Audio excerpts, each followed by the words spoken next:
Assalamualaikum warahmatullahi wabarakatuh. Pada tugas ini kami melakukan pemodelan klasifikasi menggunakan algoritma decision tree untuk memprediksi persetujuan kredit atau credit approval. Dataset yang digunakan berasal dari UCI Machine Learning Repository, yaitu Credit Approval Dataset. Tahapan pengerjaan terdiri dari IDA, Modeling Base, Modeling Optimize, dan hasil temuan sesuai dengan instruksi soal nomor 1. IDE, Exploratory Data Analysis. Tahap pertama adalah IDE untuk memahami karakteristik data sebelum dilakukan pemodelan. Penjelasan dataset. Dataset Credit Approval memiliki 15 fitur, A1 sampai A15, dan satu variabel target, yaitu kelas.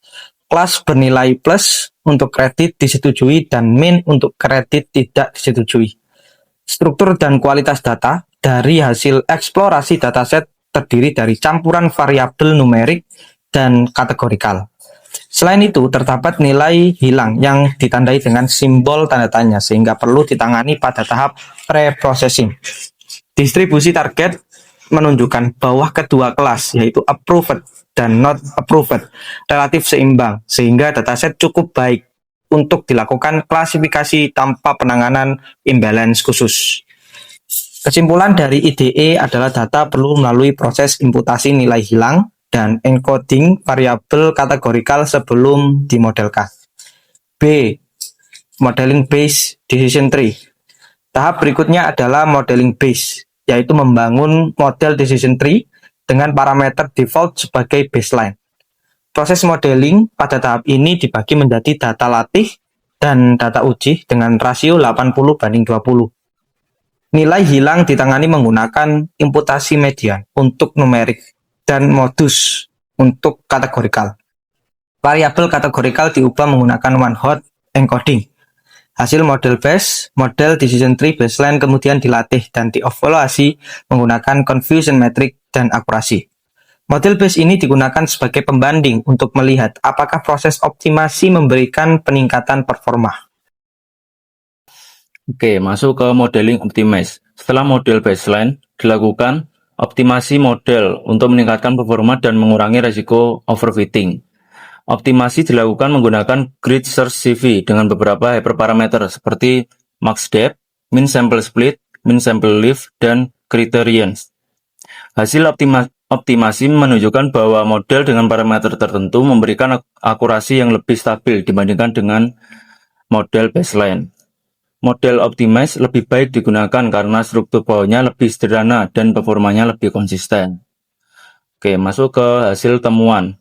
Cara membaca confusion matrix.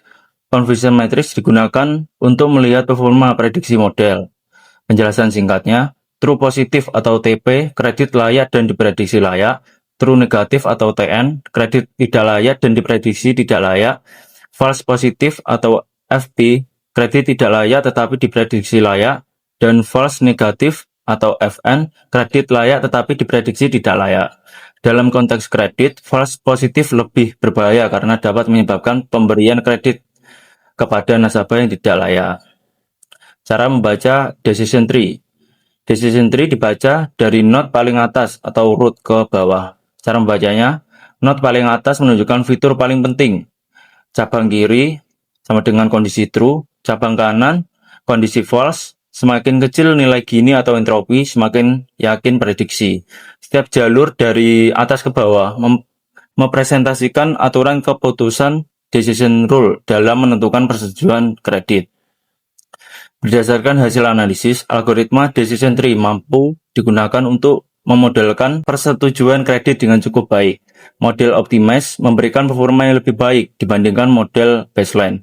Selain itu, decision tree memiliki kelebihan berupa kemudahan interpretasi sehingga cocok untuk kasus kredit yang membutuhkan transparansi keputusan.